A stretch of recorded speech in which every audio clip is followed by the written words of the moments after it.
নমস্কার, আমি বৈশাখী। শিল্প সাহিত্য বাই বৈশাখী চ্যানেলে সকল শ্রোতা বন্ধুদের স্বাগত জানাই। আজ আপনাদের বলবো গল্প সরস্বতীর শরীর। গল্প পাঠ এবং গল্প লেখায় আমি বৈশাখী বিশ্বাস দেবনাথ। গল্পটি প্রাপ্তমনস্ক এবং প্রাপ্তবয়স্ক শ্রোতা বন্ধুদের জন্য। প্রথম থেকে শেষ পর্যন্ত শুনবেন। ভালো লাগলে অবশ্যই লাইক করবেন, কমেন্ট করবেন, শেয়ার করবেন এবং আপনাদের প্রিয় চ্যানেল শিল্প সাহিত্য বাই বৈশাখী সাবস্ক্রাইব করে বেল বাটন প্রেস করে পাশে থাকতে একদম ভুলবেন না। বন্ধুরা, শিল্প সাহিত্য বাই বৈশাখী এখন চলে এসেছে ইউটিউব মিউজিক পডকাস্টে। ইচ্ছে করলে আপনারা সেখান থেকেও গল্প শুনতে পারেন এবং আপনাদের ব্যক্তিগত মতামত আমার সঙ্গে শেয়ার করতে পারেন। আজ আপনাদের বলবো গল্প সরস্বতীর শরীর। গল্প পাঠ এবং গল্প লেখায় আমি বৈশাখী বিশ্বাস দেবনাথ। গল্পটি প্রাপ্তবয়স্ক এবং প্রাপ্তমনস্ক শ্রোতা বন্ধুদের জন্য। কি প্যাসে গরম পড়ছে নি বাবা গো, আর পারতাছি না। কথাটা বলে মদন। হাতে তার বাজারের ব্যাগ, ঘামে জবজবে ভেজা শরীরটা গ্রামের মেঠো পথ দিয়ে হেঁটে চলেছে সে। হাতে একটা হ্যাঁচাক রয়েছে আর এক হাতে ব্যাগ। পরনে লুঙ্গিটাকে হাঁটু পর্যন্ত তুলে নিয়েছে। বাবা, একটু বৃষ্টি বাদলা দেখা নাই, আকাশে এক ফালি চাঁদ, একটু মেঘের চিহ্ন মাত্র নাই। পয়সা এবার গরমে মনে হয় পয়সাই মরুম। কথাটা বলতে বলতে একা একাই আপন মনে হেঁটে আসছে। হঠাৎ করে মেয়ের কথা মনে পড়তেই চোখের কোনায় জল জমে যায়। সরস্বতীর বিয়ে ঠিক হয়েছে এই গ্রামেরই একজন ব্যবসায়ীর ছেলের সাথে। প্রত্যেকে খুব খুশি, আর সেই উপলক্ষেই কেনাকাটা করতে গিয়েছিল মদন গ্রামের বাইরে ওই শহরটায়। মেয়ের জন্য পছন্দ মতো শাড়ি নিয়ে এসেছে, আর যেটা ওর ক্ষমতায় কুলায় না সেই জিনিসটাও এনেছে। কই রে মিনা, কই গেলি? বাড়িতে ঢুকেই হাঁক দেয় মদন। কাপড় ঠিক করতে করতে মিনা আসে। তার কপালের সিঁদুর লেপটে গিয়েছে, হাতে ময়দা মাখা। এ কি রে, হাতখানা ধুয়ে আয় দেখি। এ দেখ ব্যাগ। হুমা, ব্যাগে কইরা কি আনছো? বলে মিনা। মায়ার লগে শাড়ি আনছি, দেখ গিয়া ওরে দেখা, ওর পছন্দ হয় কিনা। তা বলি আমার মাটা কই? সে তো বন্ধুদের লিয়া ঘরে বসে গল্প করতেছে। মায়াটার বিয়া হয়ে যাবে রে। আমাকে ঘর খালি কইরা চলে যাবে, বুকটা ফাইতে যায়। চোখের জলটা মুছে মিনা বলে, খারাও দেখি হাতটা ধুয়ে আসি। কল চিপে হাত ধুয়ে নেয় সে। মাটির ঘর, খড়ের ছাউনি, পাশেই রয়েছে টিউবওয়েল। শৌচাগারটা পাকাপোক্ত নয়। মেয়ে হওয়ার পরে মেয়ের সুবিধার্থে মিনারি পুরনো শাড়ি একটা সাইডে টাঙিয়ে দিয়ে সেইখানে শৌচের ব্যবস্থা করেছিল মদন। কিন্তু মেয়ে বড় হওয়ার পর, বিশেষ করে মেয়ের শরীরে প্রাকৃতিক সেই মাসিক ক্রিয়া শুরু হওয়ার পর থেকে একটা পাকাপোক্ত শৌচালয়ের ব্যবস্থার দরকার ছিল। কিন্তু সরস্বতীকে যেহেতু গ্রামের সকলে খুব ভালোবাসে, তাই ওই জিনিসটায় কোনো অসুবিধে হয়নি। যখনই প্রয়োজন হতো সে আশেপাশে কারো বাড়িতে চলে যেত। এখনো পর্যন্ত নিজের আর্থিক দুরবস্থার কারণে মদন সেই রকমভাবে প্রতিষ্ঠিত হতে পারেনি, ঘর বাড়ি করতে পারেনি, পাকা শৌচালয়ও করতে পারেনি। মিনা হাত থেকে ব্যাগটা নিয়ে যায় মদনের। বাড়িতে 4-5 জন বৌঝিরা রয়েছে। কেউ নারকেল কোড়াচ্ছে, কেউ কুটনো করছে, কেউ বা ময়দা মাখছে। আজকে সরস্বতীর পাকা দেখা, ছেলেপক্ষ আসবে, তাই কিছু খাবারের জোগাড় যন্ত্র। সরস্বতীকে তার বান্ধবীরা ঘিরে রেখেছে। তার হাতে মেহেন্দি পরিয়ে দিচ্ছে, তার নাকে রূপোর নোলক। কালো মুখশ্রীর মেয়েটি দেখতে বেশ প্রতিমার মতো।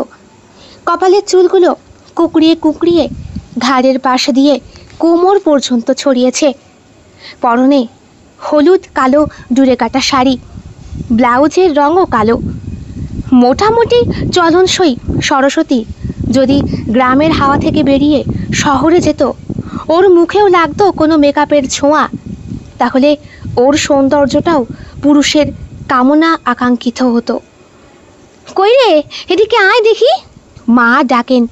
সরস্বতী এগিয়ে যায়। এই দেখ তোর বাপ তোর লগে কি নিয়ে আইছে। ব্যাগের থেকে একটা একটা করে জিনিস বার করে দেখান তিনি মেয়েকে। আচমকাই, হো মা, এদিকে স্বর্ণ। হো সরর বাপ, সরর বাপ। মদন কলে হাত মুখ ধুচ্ছিল। সে জানতো বিপত্তিটা হবে। ছুটে এসে বলল, কও। হে কি গয়না, তুমি টাকা পাইলা কই? এ দেখা তো আমার স্বর্ণই মনে হইতাছে। একখানা মাত্র মাইয়া, বাচ্চা আছে আমাদের, তিনখানা হইল, সব কটাই তো চলে গেল। এই মায়ার লগে কি একটু সোনা দিব না? আমি কেমন বাপ ক দেখি। হো মা, তুই সোনার তো এখন অনেক দাম, তুমি আনলা কেমনে? ওই যে পূবের দিকের জমিখানা আছে না, ওইটারেও বন্ধক দিয়া দিলা। মায়ারে বড় করতে গিয়া তো কম হইল না। শেষ বয়সে খামু কি? খাওন দাওনের চিন্তা পরে হইবে, আগে মায়ার মুখের হাসি।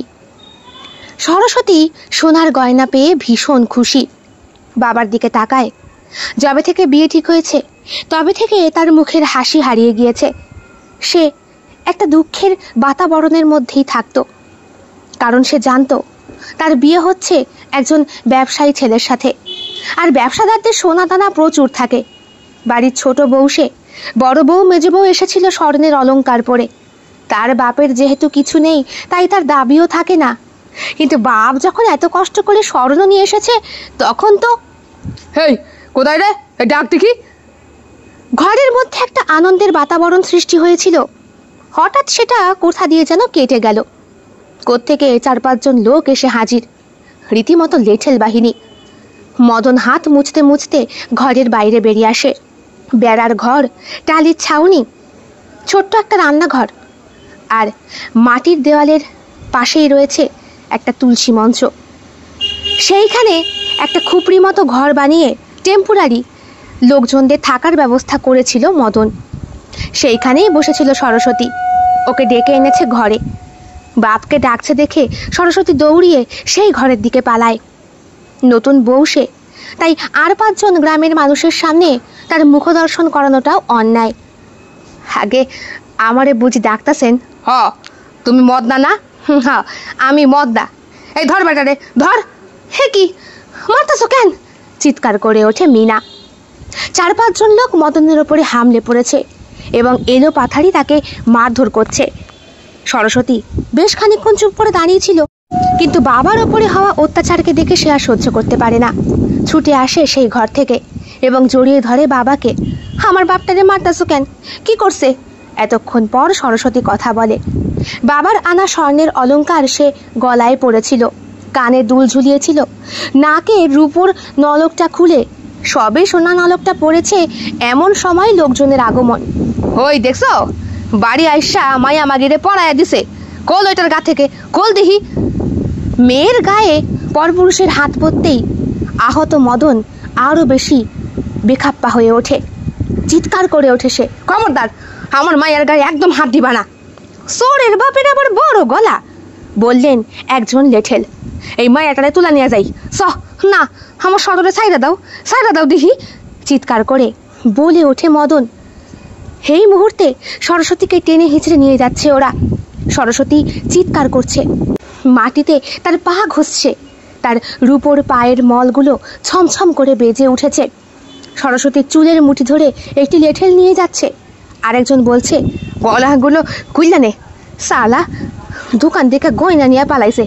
ভাগ্যিস মালিক তৎক্ষণাৎ আমারে কইল এরে ফলো করতে। আকাশ থেকে পড়ে মিনা, বলে, তুমি গয়না চুরি করছো, এখন মায়াটারে যে ধরে নিয়ে যাইতেছে। বিশ্বাস করো মিনা, আমি কখনো হারামের টাকায় খাই নাই। আমার জমি বন্ধক দিয়া রীতিমতো কাগজপত্র। কথাটা বলে চুপ হয়ে যায় মদন। যেই সোনার দোকানে সে গিয়েছিল রফা করতে, সেই দোকানেই বসেছিল এই গ্রামেরই এক দালাল।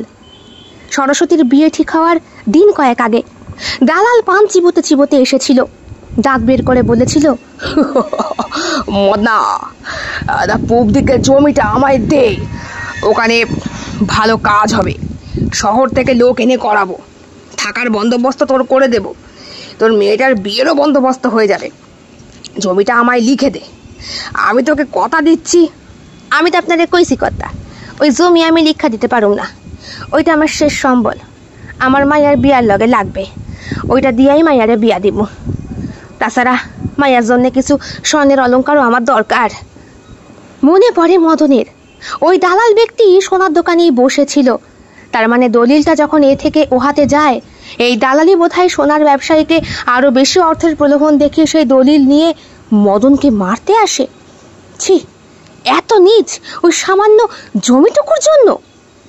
সরস্বতীকে 4-5 জন লেঠেল মিলে তুলে নিয়ে যায়। মদন এতটাই আহত সে উঠতে পারে না। মিনা আপ্রাণ চেষ্টা করে। বাড়ি ভর্তি লোকজন সবাই নিজের প্রাণ বাঁচানোর জন্যে ইতি উতি দৌড়িয়ে পালায়। কেউ আগিয়ে আসে না সরস্বতীকে বাঁচানোর জন্য। কোম্পানির কাজের জন্য একটা পরিষ্কার জমির দরকার, যেখানে আমাদের হাউজিং কমপ্লেক্সটা গড়ে উঠবে। আর ওই জমিটা বাঁকুড়া ছাড়া কোথাও পাওয়া সম্ভব না।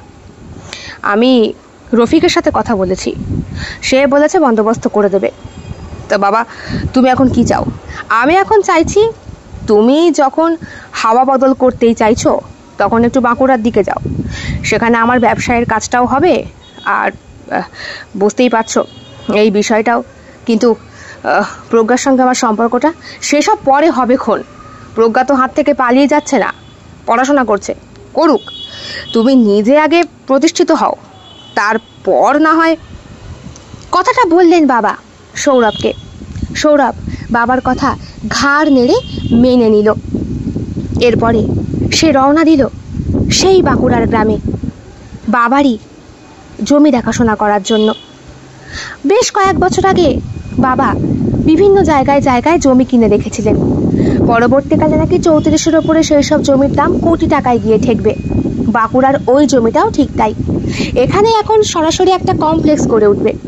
কত মানুষ আসবে যাবে, তারপর ধীরে ধীরে কোনো একটা ভালো কিছু ইস্যু পেলেই পর্যটন কেন্দ্র করতেও কোনো অসুবিধা নেই ওদের। কোটি টাকার ব্যবসা সৌরভের, একটি শুধু অশান্তি, সেটা হলো প্রজ্ঞা। ছোট্টবেলা থেকে প্রজ্ঞাকে সে ভালোবাসে, কিন্তু প্রজ্ঞা তাকে পাত্তা দেয় না। অতিরিক্ত অর্থ প্রজ্ঞার যেন সয় না।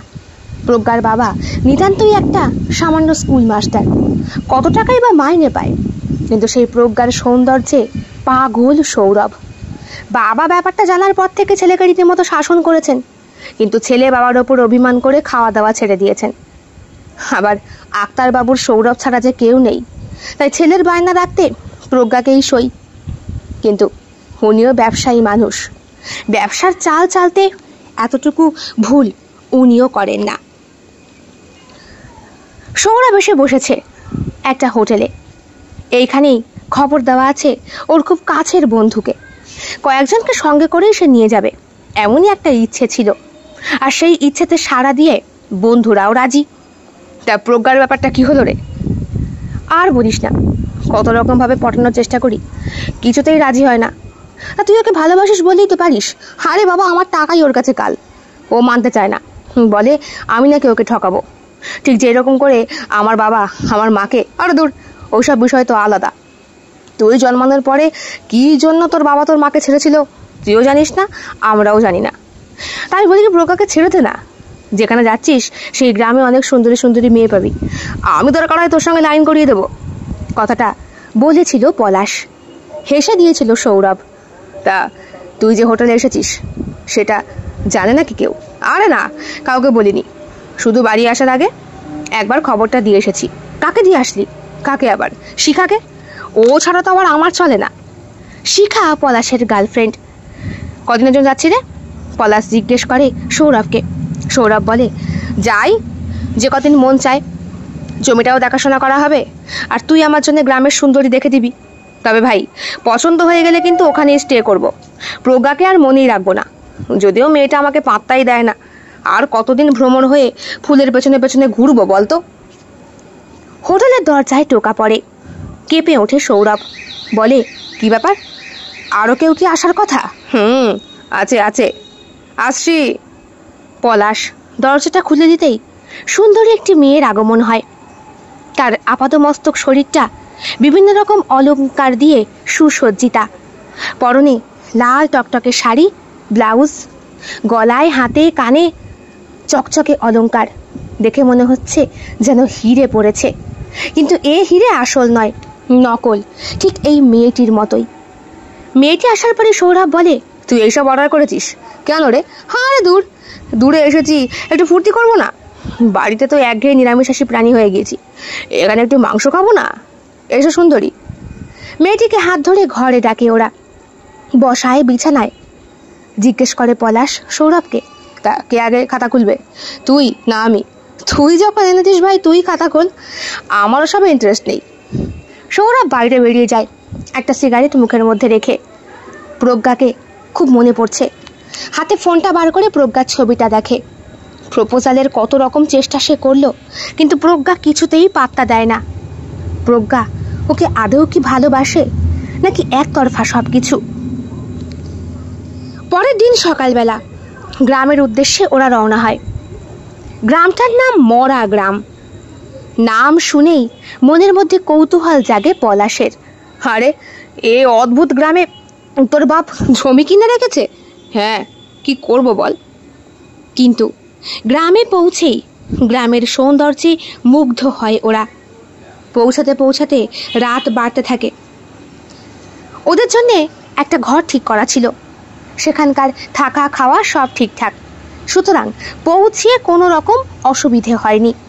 গ্রামের মাঝখানে সুন্দর একতলা বাড়ি, ছাদ দেওয়া, জল, ড্রেন সব কিছুর পরিপক্ক ব্যবস্থা আছে।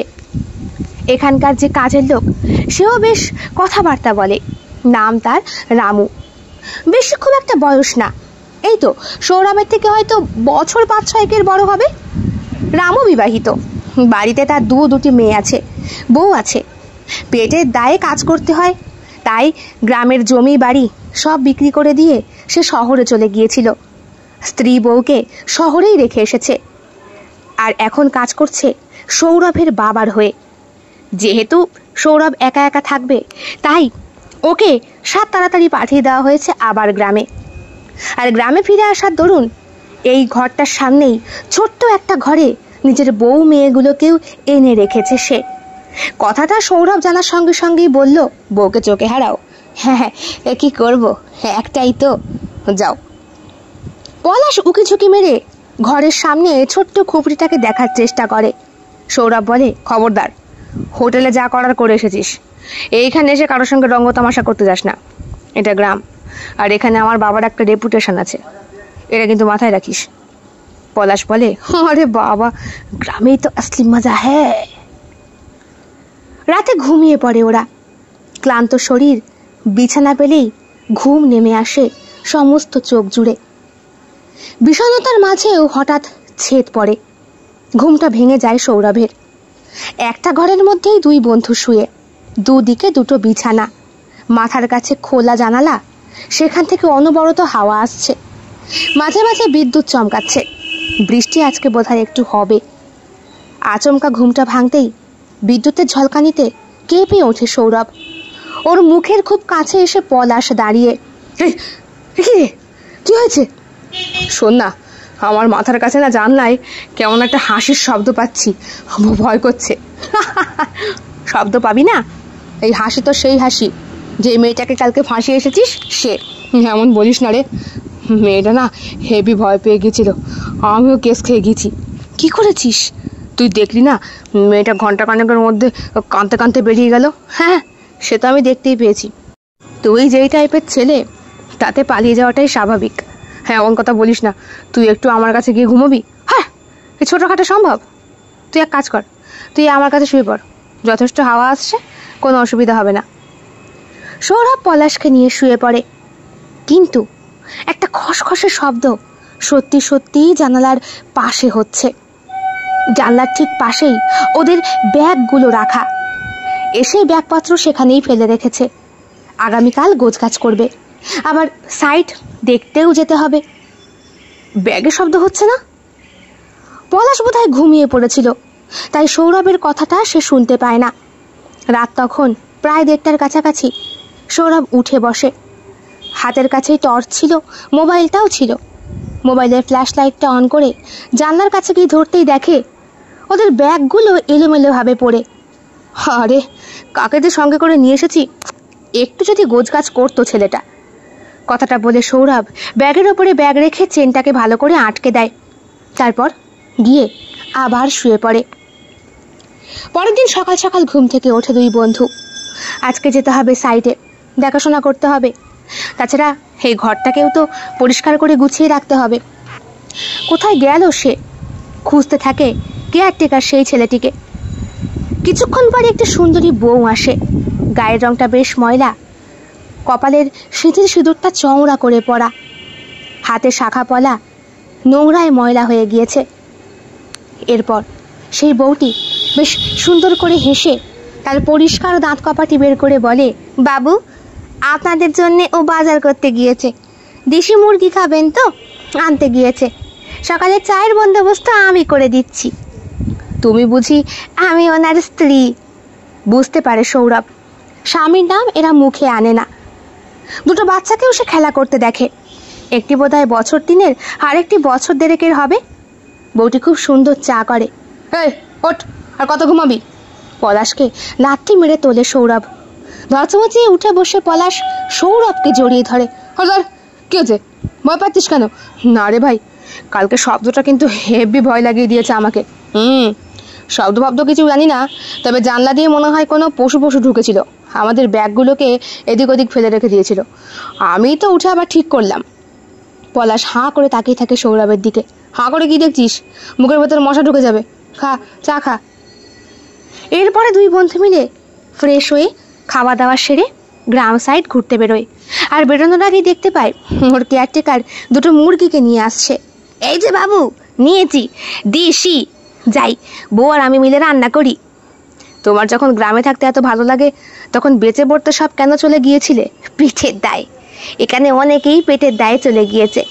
তাছাড়া জমি জামা যা ছিল সব তো লোকে নিয়ে নিয়েছে দখলদারি করে।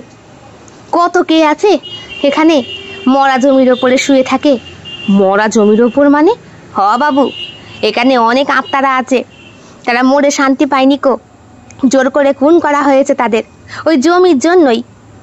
ভয় পেয়ে যায় পলাশ। সৌরভের হাতটা খপ করে সে ধরে। সৌরভ বলে, ভয় পেলি? বাবা, বাড়ি যাবো। রাম রাম রাম রাম রাম রাম রাম রাম। সারা বেলা ওরা ঘোরে। দুপুরবেলা ফিরে এসে নদীতে স্নান করতে যাওয়ার ইচ্ছে প্রকাশ করলে পলাশ বলে, না রে বাবা, আমি ওই কল চিপেই মারবো, তুই যা।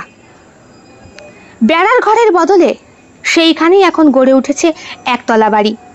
আর যেখানে আগে তুলসী মঞ্চ ছিল, সেইখানে ওই যে টেম্পোরারি ঘর করে সরস্বতী ছিল, সেইখানটায় তৈরি করা হয়েছে ওই ছোট্ট ঘরটা, যেখানে বর্তমানে কেয়ারটেকার, তার স্ত্রী এবং তার 2 মেয়ে রয়েছে। কিন্তু টিউবওয়েলটা একই জায়গায়। সরস্বতী এখানে রোজ স্নান করত, আর তার দৈহিক সৌন্দর্যটা গ্রামের ইয়ং পুরুষরা চেটে চেটে দেখত। সরস্বতীর গায়ের রং ছিল বেশ ময়লা। মাথার চুলগুলো ছিল কোকড়ানো, টিকালো নাকে রূপোর নোলক পরে রীতিমতো সারা গ্রাম চষে বেড়াতো সে। কলের জল চেপার সঙ্গে সঙ্গেই সৌরভ বলে, কিরে তাকিয়ে রয়েছিস কেন? হেই, কেমন একটা মনে হলো জানিস? কি মনে হলো? মনে হলো কেউ যেন একটা ধাক্কা মেরে আমাকে কলের মধ্যেই ফেলে দেবে। আমি দেবো তোকে শালা। তোর এই ভয়ের চোটে আমার ট্রিপই এখানে হবে না।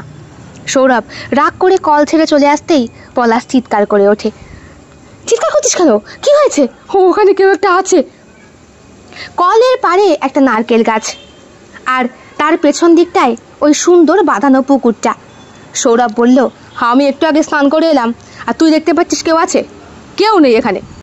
তাছাড়া এখানে আমরা এই কটা মাত্র জনা প্রাণী, তুই আর কাকে দেখতে পেয়েছিস বলতো? পলাশ কিচ্ছু বলে না, ভয়ের চোটে ঠকঠক করে কাঁপে। দুপুরবেলায় পেট ভরে খাওয়া দাওয়ার পরেও পলাশের যেন ভয় কাটে না। সে বলে, হ্যাঁ আমি ভাই ঘরেই থাকি, তুই বরং যা। এই শোন, কি শোন না, ওই ওই হোটেলে মেয়েটার গলায় যে নেকলেসটা পরা ছিল না? হ্যাঁ ছিল।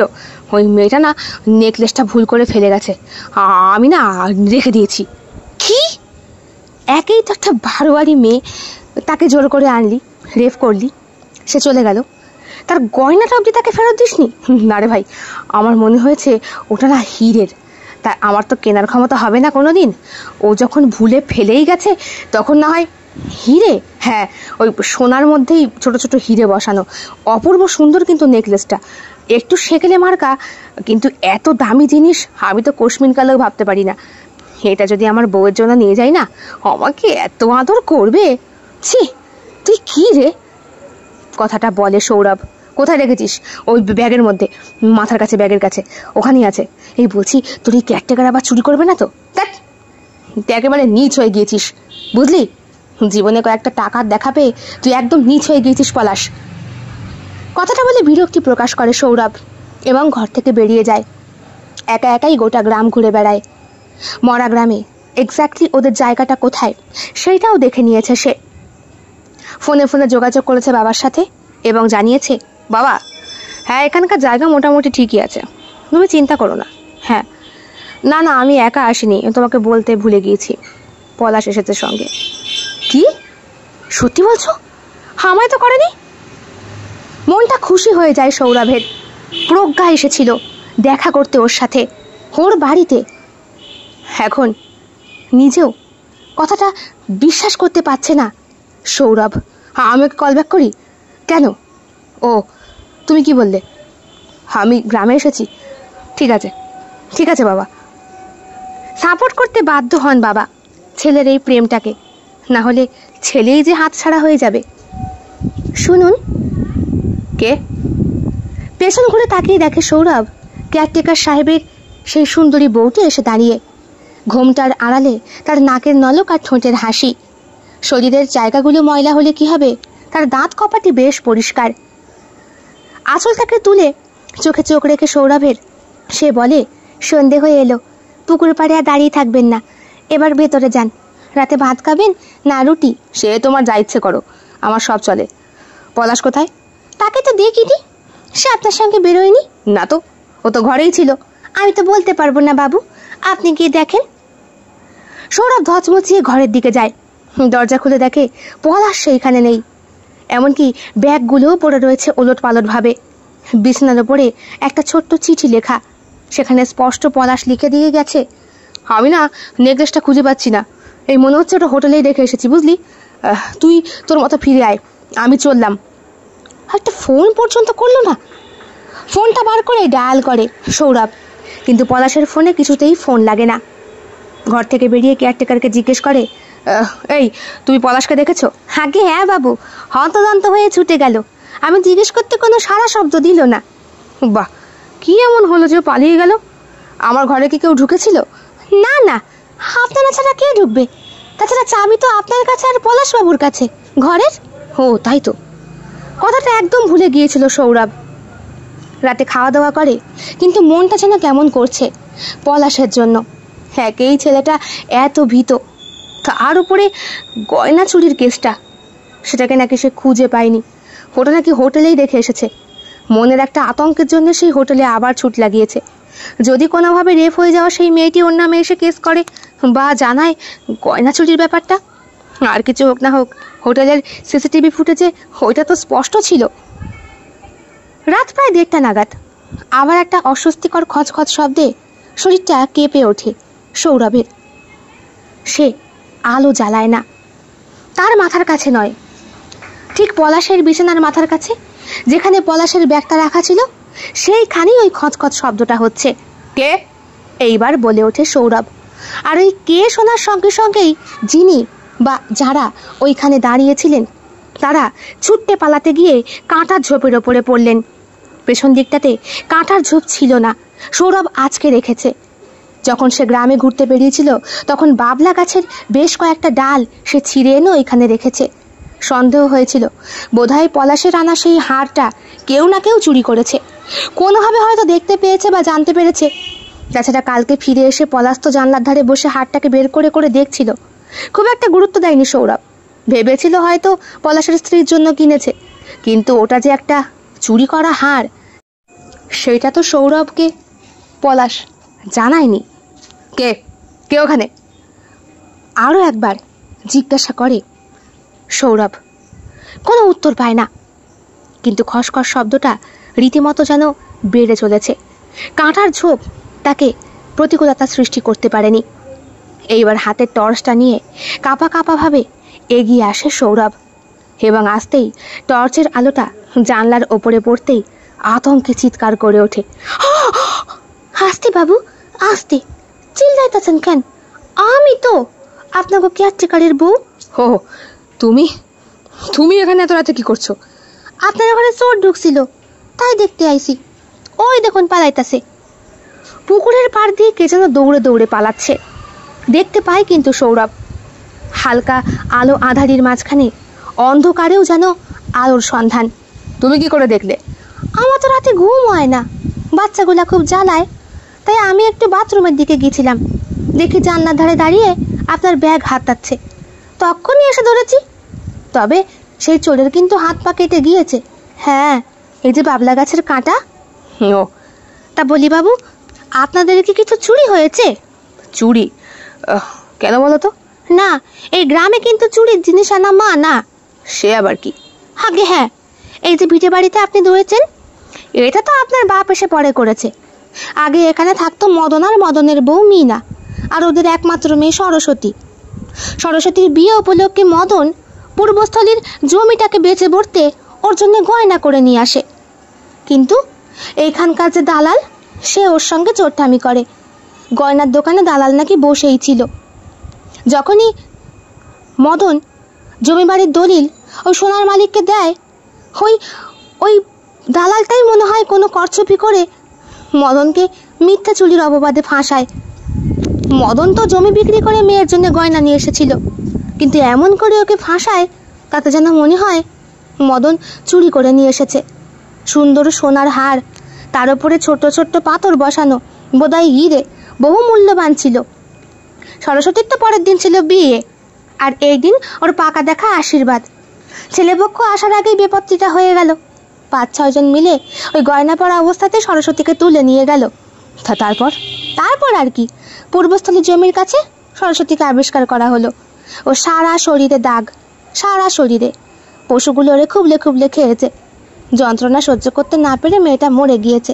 কিন্তু বাবু জানেন, ওর গলা থেকে সেই হাড়, কানের দুল আর নাকের নলকটা খুলতে পারেনি গো। সে আবার কি? হ্যাঁ, আমাদের গ্রামের লোকেরা এখনো ভয় পায়। সরস্বতীর হকের টাকায় ওটা পেয়েছিল ওর বাবা, কিন্তু এরা মিথ্যা চুরির অপবাদে সেটাকে ধরতে গিয়ে সরস্বতীকেই প্রাণে মেরে দিলে। এরপরে তো মদনের শিখি অবস্থা। মিনা আর মদন প্রায় পাগল সম। এখানেই জীবনের বাকি দিনগুলো কাটিয়েছে। কারোর সাথে কথা বলতো না, কিন্তু বাড়িতে কারো একটা সাথে ওরা গপ্প করে, এইটা বুঝতে পারতো গ্রামের লোকজন। তারপরে একদিন হঠাৎ করে ওদের বাড়িতে আগুন লেগে যায়, আর পরিবারটা পুরো শেষ। তুমি এত কথা কি করে জানলে? আমি তখন বাচ্চা, তো আমি সব দেখতে পেয়েছি। হো, তার মানে এই গ্রামে চুরির জিনিস আনা মা না। এখানে চুরির জিনিস আনলেই ওটা সরস্বতী নিয়ে নেয়, কারণ সরস্বতীর বাপকে মিথ্যে চুরির অপবাদ দেওয়া হয়েছিল, তো সেই থেকে সরস্বতীর ভূত এখানে ঘুরে বেড়াচ্ছে। সৌরভ হাসবে না কাঁদবে বুঝতে পারে না। পলাশও তো হারটা চুরিই করেছিল, তাহলে কি সেই হারটাও সরস্বতী নিয়ে নিয়েছে? তাই যদি হয়, তাহলে সরস্বতীকে দেখা যাচ্ছে না কেন? গয়না চুরি করতে ভালোবাসে সে, নাকি নিজের বিদেহী আত্মার শান্তি কামনা? না, এসব বোধহয় আলোচনা না করাটাই ভালো। পরের দিন ঘুম থেকে উঠে সৌরভ ফোন করে ওর বাবাকে। ব্যাপারটা পুরো বিশদে বর্ণনা করতেই ফোনের ওপার থেকে সৌরভের বাবা বলে উঠলেন, ওসব বুজরুকিতে কান দিও না। পূর্বস্থলীর জমিটাই আমাদের প্রজেক্টের কাজ হবে। আর শোনো, ওইখানে ভিত পুজো করার জন্য আমি লোক পাঠিয়ে দিয়েছি, পুরোহিতও গেছে। কিন্তু বাবা, এখানকার ঘটনা সম্পর্কে যা শুনলাম, চুরির মাল এরা হজম করতে দেয় না। পলাশকেও খুঁজে পাচ্ছি না, ফোনটাও ধরছে না। এদিকে ওর বউ আমাকে সকালবেলা হোয়াটসঅ্যাপ করেছে, জানিয়েছে পলাশ নাকি বাড়ি পৌঁছায়নি, আজকে বেশ কদিন হয়ে গেল। আমি কি লিখবো বুঝতে পারছি না। খানিকক্ষণ চুপ করে থাকলেন সৌরভের বাবা, বললেন, তা আমাদের তো আর চুরির মাল নয়, রীতিমতো কোর্ট পেপারে কাগজপত্র রয়েছে, আমি সেসব পাঠিয়ে দেবো খন। তাছাড়া তুমি এসব কি কুসংস্কারাচ্ছন্ন কথাবার্তা বলছো? ওসব বুজরুকি ভাওতামি এখনকার দিনে চলে না। কিন্তু বাবা, গ্রামের লোকেরা এসবে খুব বিশ্বাস করে। সরস্বতীর শরীরটাকে পাওয়া গিয়েছিল, কিন্তু ওর শরীর থেকে গয়নাগুলোকে খুলে রাখা যায়নি। তাহলে তুমি বোঝো কতটা মারাত্মক হতে পারে সরস্বতীর বিদেহী আত্মা। তুমি এইসবে যদি বিশ্বাস করে থাকো, তাহলে কিন্তু প্রজ্ঞা তোমাকে একদম অ্যালাউ করবে না। সে স্বাধীন চেতা মেয়ে এবং অত্যন্ত পরিমাণে বিজ্ঞান সচেতন মন তার, বুঝতে পারছো? বাবার ফোনটা কেটে দেওয়ার পরেও মনটার মধ্যে কু ডাকতে শুরু করে সৌরভের। বাবা এরকম প্রচুর জমি হাতিয়েছেন, যেগুলো চুরির মাধ্যমে, সাধারণ মানুষকে ঠকিয়ে, তাদের প্রাপ্যটা তাদেরকে না বুঝিয়ে। যদি তাই হয়ে থাকে, তাহলে বিপদ খুব শিগগিরই সৌরভেরও ঘনিয়ে আসতে পারে। সেই দিন রাত্রেবেলা প্রচণ্ড ঝড় বৃষ্টি ওঠে। বাড়ির কেয়ারটেকার যে লোকটি ছিল, সে তার বউ এবং বাচ্চা দুটো সকাল সকাল শুয়ে পড়েছে। আর এখানে ঝড় বৃষ্টি ওঠা মানেই লোডশেডিং হয়ে যাওয়া দীর্ঘক্ষণের জন্য। আর আজকে যা হাওয়া ছাড়ছে তাতে তো মনে হয় কারেন্টের পোলটোল একেবারে উপড়ে পড়বে। কি করা যায়? মাথার কাছে ব্যাগগুলো রেখে দিয়েছিল সৌরভ। আজকে দুপুরবেলা ব্যাগপত্র পরিষ্কার করতে গিয়ে সে সোনার নেকলেসটা খুঁজে পেয়েছে। পলাশ বোধহয় ভালো করে খোঁজ খবর করেনি, তাই চলে গিয়েছিল। কিন্তু পলাশের হলোটা কি? ঘুমটা লেগে এসেছিল। একদিকে বৃষ্টি, তার উপরে স্নিগ্ধ শীতল বাতাসের ছোঁয়া। হঠাৎ করে খসখস শব্দে ঘুমটা ভেঙে যায় সৌরভের। কে কে? আবার সে কে কে করে ওঠে। আজকে তার মাথার জানলার কাছে।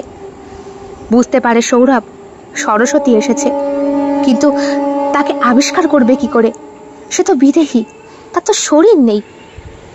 বুকের সমস্ত সাহস একত্রিত করে নিয়ে কথাটা বলেই ফেলল সৌরভ। সরস্বতী, তুমি? সরস্বতী হাউ হাউ করে কেঁদে ওঠে। তবে তার কান্নার মধ্যে একটা অস্বাভাবিকত্ব ছিল। সাধারণ কোনো মেয়েদের মতো নয়, একটা গোঙানির মতো। কাঁদতে কাঁদতে সরস্বতী বলে, আমার সোনার হারটা চুরি করে নিয়ে গেল। আমার বাপটাই চুরি করে আনেনি, আমার বাপটা জমি বিক্রি করে এনেছিল। ওরা সব কটা পাপী, ওদের সব কটাকে আমি মারবো। পলাশকে তুমি কি করেছো সরস্বতী? ওটারে আমি খুন করেছি, খুন করে পূর্বস্থলীতে ফেলে রেখেছি জমিতে পুঁতে। আতঙ্কিত হয়ে যায় সৌরভ। কেন? আমার হাত চুরি করছে যে? আমার বাপটারে ওরা পুরে মারলো, আমারে দর্শন করলো, আমারে খুব ল্যা খাইলো। আমি তাও আমার হক ঠিক বুঝে নিছি। হ্যাঁ, ওই গয়না আমার, ওই কানের আমার, ওই নলক আমার। আমার শরীর থেকে আমার আত্মা বাইরে গেলেও আমি ওইগুলোরে খুলতে দিই নাই। আমারে যে ডোম পুরাইতে গেল, সেই ডোম বেটা ওইগুলোরে খুলে নিছে। খুলে নিয়া চড়া দামে বিক্রি করছে এক বেবুসে মাগির কাছে। ওই বেবুসে মাগি কিনা আমার আরেক 12 ভাতাড়ি দিয়ে দিছে। আর সেই 12 ভাতাড়ি কিনা তোমার বন্ধুর লোকের কাছে দেখা করতে। সবাই শালা চোর। আমার বাপটা কখনো চোর ছিল না। এই সমাজটাই এমন নোংরা, যে চুরি করে তারে পুলিশ ধরে না, আর যে চোর না তারে জেলের মধ্যে ঢুকায়। তাই তো দেখতেছি মরার পর সবাই তাই, সবাই, বড় লোকরাও তাই, মধ্যবিত্তরাও তাই, এমনকি যারা নাকি নেতা হাতা ওরাও তাই। শালা চোরগুলো ঘুরে বেড়ায় আর সাধারণ মানুষগুলোরে জেলে ঢুকায়। তুমি এখন কি করতে চাইছো সরস্বতী? আমার হক বুঝতে চাই। আর পূর্বস্থলীর গ্রাম আমার চাই, ওই জায়গা আমার চাই। ওইখানে আমার বাপের আর মায়ের একখানা মূর্তি হবে, আর কিচ্ছু হবে না। আমার বাপটারে ঠকাইয়া যারা এই কাজ করছে তাদের প্রত্যেকরে নিজের হাতে আমি। হঠাৎ করে শুনতে পায় সৌরভ একটা অদ্ভুত মন্ত্র উচ্চারণের শব্দ। সরস্বতীর আত্মার ঠিক পাশেই দাঁড়িয়ে রয়েছে ঘুমটায় আড়াল করা সেই মুখশ্রীটি, কেয়ারটেকারের বউটা। হাতে হ্যারিকেন, আরেক হাতে জপমালা। মন্ত্রের তীব্র উচ্চারণে সরস্বতীর বিদেহী আত্মাটি, যাকে এতক্ষণ ধরে ছায়ার মতোই দেখছিল সৌরভ, সেটা রীতিমতো কাঁপছে। ছায়াতেই বুঝতে পারছে তার শরীরে বস্ত্র নেই, তবে নিবস্ত্র সেই কঙ্কালে গয়না পরা, ঠিক যেন মণি হারার মতো কেস। কি এগুলো কি করছো? এই চুপ করেন বাবু, এই মন্ত্র ওরে দমন করবে। দীর্ঘক্ষণ মন্ত্র উচ্চারণের পরে প্রবল একটা হাওয়া ওঠে। সরস্বতী দাঁড়িয়ে দাঁড়িয়ে কাঁপছে। এই মুহূর্তে মনে হচ্ছে যেন তার আত্মার মধ্যে তার শরীরও বর্তমান। কাঁপতে কাঁপতে সরস্বতী বলল, ঠিক করতেছো না কিন্তু, তুমি ঠিক করতেছো না। একটা মাটির হাড়ির মধ্যে সরস্বতীর বিদেহী আত্মাকে প্রবেশ করিয়ে নেয় সে। এটা তুমি কি করলা? কথাটা জিজ্ঞেস করে সেই কেয়ারটেকারটি। ঠিক করছি গো, ঠিক করছি। দিদির আত্মার শান্তি হয়েছে। বাপ মার মরার পর আমারে আগলায় রাখছিল তোমার বাবা মা, তোমার লগে তারপরে আমারে বিয়া দিছে। 2খানা মাইয়া পাইছি, তোমারে পাইছি। আমার আর জমি লাগবো না। দিদির আত্মা এখন আমার হক বুঝানোর জন্যে লইরা বেড়াইতেছে। ওই সোনার হারখানা দিদি আমারে দিছিল গতকাল রাতে, আর আমি সেটা বাবু আপনার ব্যাগের মধ্যে রাইখা দিছি। এই হার আমার না, এই হার যার আপনি তারে দিয়া দেন, সেই সোনার লোকটারে। না, সরস্বতী ঠিকই করেছে। মৃত্যুর পরেও মানুষের আকাঙ্ক্ষা কখনো ফুরোয় না। সরস্বতীর মধ্যে কোনো ভুল নেই, সে তার পথে একদম ঠিক। সবাই তো চোর, সবাই চোর। সমাজে আমরা যাদেরকে নিয়ে বসবাস করি তারা প্রত্যেকে চোর, কিন্তু এদের চুরির কথা কেউ কখনো বলতে পারে না। মরার পরেও এদের অনুশোচনা হয় কিনা জানি না। প্রজ্ঞা এই কারণেই বড় লোকদের ভালোবাসে না। আমি রিয়ালাইজ করতে পারছি। আমি অনেক দূর পড়াশোনা করেছিলাম, ইচ্ছে ছিল পুলিশের লাইনে জয়েন করার। বাবা হতে দিল না, বলে ওরা আবার মানুষ নাকি। কত বড় অপমানের কথা। হ্যাঁ, আমি আমার বাবাকে যোগ্য জবাব দেব। আমি সেই পুলিশের লাইনেই যাব। কে বলেছে ইউনিয়ন নেই? আমি গঠন করব ইউনিয়ন, আর তাদের বিরুদ্ধে করব যারা সমাজের চোর, মূর্খ, অথচ নিজের ক্ষমতা এবং প্রতিপত্তি বড়াই করতে করতে এমন শীর্ষে পৌঁছে গিয়েছে যে তাদের বিরুদ্ধে কিছু বলতে গেলেই গর্দানটা আলাদা হয়ে যাবে। আমি তো এখন চাইছি সরস্বতীর বিদেহী আত্মা পৃথিবীর প্রত্যেকটি জায়গায় চিরস্থায়ী হোক। চুরি, হ্যাঁ চুরি, সত্যিই চুরি, এই চুরির দায়ে দিয়ে তাদের প্রত্যেককে এমন শাস্তি দেওয়া হোক যে তারা চিরদিনের মতো এইগুলো করতে ভুলে যাবে। শেষ পর্যন্ত সরস্বতীর আত্মা মুক্তি লাভ করে। তার হত্যাকারীদের খুঁজে বার করা হয়। সৌরভ নিজের তত্ত্বাবধানে সবটা করেছিল। সৌরভের বাবা এই কাজে তাকে এতটুকু হেল্প করেনি। সরস্বতীর বাবা মদনের ভাই ছিল রতন, আর রতনের ঘরেই জন্ম নিয়েছিল কেয়ারটেকারের বউটা। তাই ছোট্টবেলা থেকেই সে দিদিকে চিনত। দুজনের মধ্যে খুব টান ছিল। বিয়ের রাতে দিদিকে ধরে নিয়ে যাওয়া, তাকে ধর্ষণ করা, ছোটবেলায় সে না বুঝলেও বড় হয়ে সবটা জেনেছে সে। গ্রামবাসীরা অবশেষে সরস্বতীর সত্যি ঘটনাটা মেনে নেয় এবং তার আত্মার শান্তির জন্য প্রার্থনা করে। গ্রামটা ধীরে ধীরে ভৌতিক অবস্থা থেকেও স্বাভাবিক হতে আসে। ধীরে ধীরে প্রত্যেকেই বুঝতে পারে প্রত্যেকটা কুসংস্কারের পেছনে সবসময় একটা সত্যিকারের ঘটনা লুকিয়ে থাকে। এইখানেও ঠিক তাই, একটা সত্য ঘটনার মাধ্যমেই একটা সুন্দর সম্পর্ক প্রতিস্থাপিত করা। কেমন লেগেছে আজকের নিবেদন? অবশ্যই কমেন্ট বক্সে কমেন্ট করে জানাতে একদম ভুলবেন না। ভালো লাগলে লাইক করবেন, শেয়ার করবেন এবং শিল্প সাহিত্য বাই বৈশাখী চ্যানেলটি সাবস্ক্রাইব করে বেল বাটন প্রেস করতে একদম ভুলবেন না। বন্ধুরা, আপনাদের সাহায্য এবং সহযোগিতা আমার কাছে অত্যন্ত গুরুত্বপূর্ণ। আপনারা সকলে খুব ভালো থাকবেন, সুস্থ থাকবেন, ঈশ্বরের কাছে এটাই প্রার্থনা করি। দেখা হবে খুব শিগগিরই আরও একটি নতুন স্বাদের ভিন্ন আঙ্গিকের গল্পের সঙ্গে। অবশ্যই গল্প পাঠ এবং লেখনীতে আমি বৈশাখী বিশ্বাস দেবনাথ। দেখা হচ্ছে খুব শিগগিরই। ভালো থাকবেন সবাই। নমস্কার।